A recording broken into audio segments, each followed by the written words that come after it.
Attendez, attendez. Kylian! Non, Kylian, c'est pas un menteur, les gars. Il va le faire. Non, les gars, il va le faire. La vérité, les gars, il va le faire. Le 19 décembre 2022, nous reviendrons. Ça, c'est après la finale de Coupe du Monde perdue contre l'Argentine.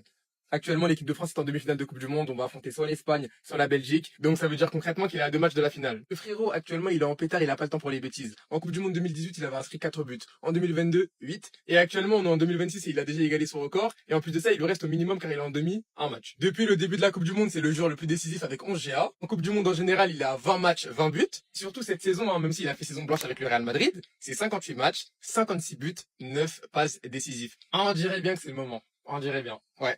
Je crois que c'est l'heure, les gars. Je crois que c'est l'heure, bien évidemment. Il reste encore 2 matchs. On va le répéter encore et encore. Mais si en 2026, il prend cette Coupe du Monde, c'est le plus grand tweet de l'histoire. 2022, nous reviendrons. Et là, la Coupe du Monde qu'il est en train de nous proposer, waouh, waouh, waouh. Et il y en a qui ont douté du type. Ça me désole. Ça m'horrifie. Comment c'est possible? Il est trop fort. Il est trop fort. Des statistiques de folie. 20 matchs en Coupe du Monde, 20 buts. 3 Coupes du Monde, 3 demi-finales. Après 6 matchs, les stats des attaquants, elles sont juste folles. Mbappé, c'est 8 buts et 2 passes D en 6 matchs. Waouh. Monsieur Coupe du Monde. Ouais, tel est son prénom en fait. Les gars, on a 2 matchs. On a 2 matchs, plus que 2 matchs pour la réponse de ce tweet légendaire. Je crois que vous vous rendez pas compte. En fait, à chaque match, on y pense. Tu vois, on y pense. Ça sort pas de notre tête. Et là, il en reste 2. Il en reste plus que 2, les gars. Il en reste plus qu'un déjà pour aller en finale et pour espérer le tweet après le match. Mais il en reste plus que 2 pour le faire, les gars. Je crois que vous vous rendez pas compte. 2 matchs. 2 matchs, on peut avoir le tweet de toute l'histoire, le plus grand tweet de toute l'histoire. Les gars, ça me hante. Je vous jure, ça me hante. On a encore gagné 2-0, victoire incroyable. Mais je peux pas m'empêcher de penser à ce tweet. 2 matchs, les gars. 2 petits matchs. Et on va pouvoir vivre un truc exceptionnel, inédit qu'on n'a jamais vécu de notre vie entière. Nous reviendrons. Il y croyait vraiment. Il y croyait vraiment. Sauf que quand nous, on le supportait, etc., on rigolait. Il y croyait vraiment. Là, il parlait sérieusement. Il parlait sérieusement, les gars. Et il va vraiment revenir. 2 matchs, il est revenu. 2 matchs, les gars. Ouais, c'est une dingue. Je crois que vous vous rendez pas compte, les gars. Plus que 2 matchs pour revenir et faire ce tweet légendaire. Oh là là là là.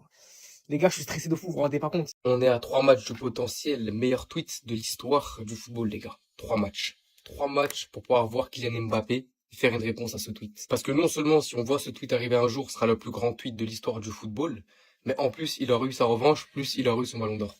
Les gars, je regarde la France jouer et j'espère qu'ils vont gagner pour ce tweet-là. En fait, on peut pas l'oublier. Tu regardes les matchs, tu vois les victoires s'enchaîner et tu vois 3 matchs. 3 matchs possibles pour voir ce tweet, les gâcher. Dépêchez-vous. Tout passionné de football, les gars, rêve de voir ce tweet arriver, la réponse de ce tweet arriver en disant nous sommes revenus. En plus, face à l'Argentine.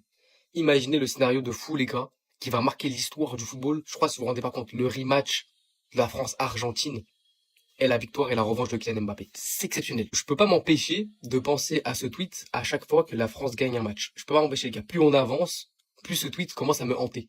Quand il a mis nous reviendrons, il avait pas menti. Il est vraiment parti faire son équipe de l'Akatsuki. C'est trop. Et moi l'équipe, wesh. Même les remplaçants, ils ont faim. Je crois que c'est la meilleure génération que la France n'a jamais connue. C'est la meilleure génération. Même en 2018, on n'était pas aussi fort. Même dans le jeu. C'est trop.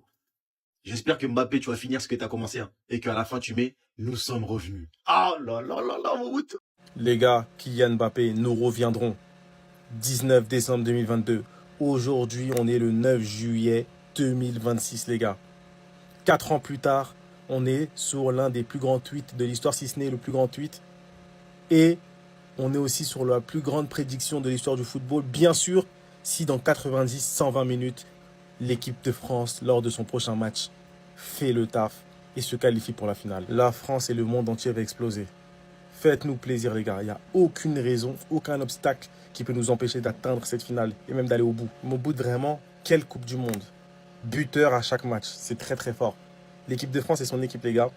Et ceux qui ont douté, bah, il a fait perdre tout le monde. En club, je suis en contentieux avec Kylian Mbappé, en tant que Parisien.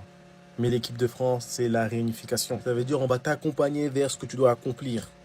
Les gars, vous voyez là, le tweet de Mbappé là, nous reviendrons. Il avait mis ça après la finale perdue contre l'Argentine, après l'interruption. Je n'ai pas peur de le dire, nous allons revenir. Il va refaire un tweet, nous sommes revenus. Et ça va être le plus grand tweet de toute l'histoire du football. Là, les stades de port qu'il va faire, ça va être incroyable. Pas peur de le dire, hein. tous nos futurs adversaires juste en finale, voire même l'Argentine. S'il faut les retaper, on va les retaper. Mbappé, les gars, il est en mission. Dites-vous, là, c'est le meilleur buteur. Égalité avec Messi et Haaland, il est à 7 buts. En mode, vous pensez qu'il va faire les gentils? Non, non, non, non, non. Là, c'est le Mbappé version hardcore, tout le monde là. Toi, tu parles pas de concurrence. Lui, sa concurrence, c'est lui-même. Non, franchement, Kylian, chaque année, il arrive à faire fermer des bouches. Et bien, pour ça, il mérite le respect. Respect, Kylian. Franchement, dis-moi en commentaire si tu penses qu'on va gagner la Coupe du Monde. Les gars, j'essaye de me calmer. Plus que 2 matchs, les gars. Plus que 2 matchs. Plus que 2 matchs, les gars. Oh putain, les gars.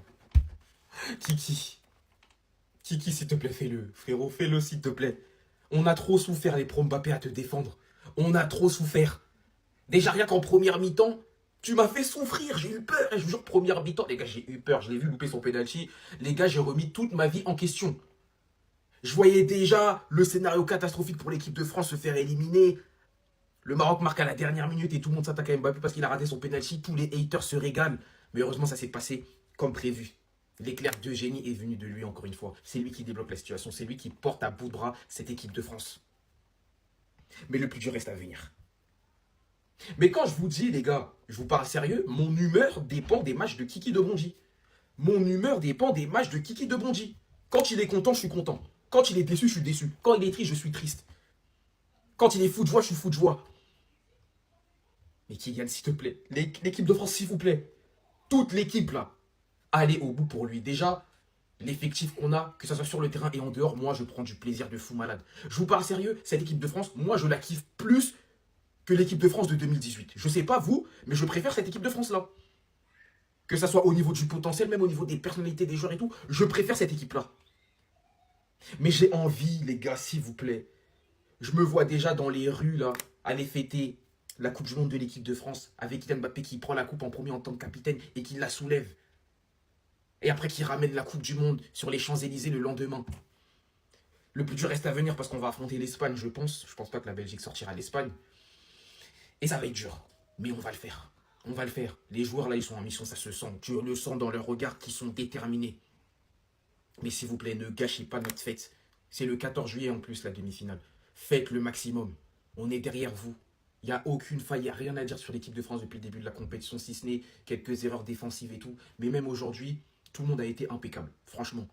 Koundé, que je critique souvent, il a été impeccable. Lucas Dieng, je l'ai critiqué sur le dernier match, impeccable. Manu Koné, c'est un truc de fou, j'en parlerai dans une autre vidéo, impeccable. Ousmane Dembélé, il a eu un peu de mal en première mi-temps, mais il est décisif, il fait ce qu'on attend de lui, impeccable. Michael Olise, il a été bon par à coup, mais c'est pas le grand Michael Olise qu'on a vu sur les dernières sorties, mais c'est pas grave, on s'en passera. Désiré Doué, il y a beaucoup de déchets, il a perdu énormément de ballons, mais il fait quand même son match. Et Kylian, la force mentale de ce joueur, les gars, faut en parler. Faut en parler. Il loupe un penalty 3 minutes avant de tirer le penalty. Moi, je me suis dit que ça y est, il est sorti de son match. Il reste toujours focus, les gars. C'est ça la marque des grands joueurs. Et j'attends encore 2 ou encore un match pour propagander Kylian Mbappé pour le Ballon d'Or. Mais déjà, dans tous les cas, là, pour le Ballon d'Or, il doit être dans le top 3. Et c'est le meilleur joueur français de l'histoire. C'est le meilleur joueur de l'équipe de France, de l'histoire, de toute l'histoire. Il est plus fort que Zidane, que Platini, que Griezmann, que Thierry Henry, que qui vous voulez en équipe de France. En équipe de France, il y a lui et il y a les autres. Et c'est le meilleur joueur français de l'histoire, même sans Ligue des Champions, même sans Ballon d'Or. Voilà, au moins tu sais. Et les haters d'Mbappé, je vous baise. C'est bon ou pas? Voilà, voilà. Pleurez vos larmes, buvez vos larmes. Ceux qui disaient que oui, Kylian Mbappé, il devait être sur le banc à la Coupe du Monde, l'équipe de France irait plus loin. Vous êtes comment maintenant? Vous vous sentez comment? Vous vous sentez comment? Vous vous sentez comment, ceux qui disaient que Kylian Mbappé ne doit pas être neuf dans cette équipe de France, il va gâcher l'animation offensive? Vous voulez quoi maintenant? Qu'est-ce qu'il y a? Qu'est-ce qu'il y a? Coupe du Monde, 3e Coupe du Monde, 8 buts, meilleur buteur de la compétition, 2 passes décisives en plus. Qu'est-ce que vous voulez, les gars? Qu'est-ce que vous voulez? Julien Cazard, là, qu'est-ce que tu veux, toi? J'arrive, je vais tout mélanger. Kyodo, qu'est-ce que tu veux? Je vais tous vous mélanger, les haters d'Mbappé. Tous vous mélanger! Tous! Attendez encore 2 matchs maintenant, vous allez voir ce que je vais dire. Bande d'enfoirés, va.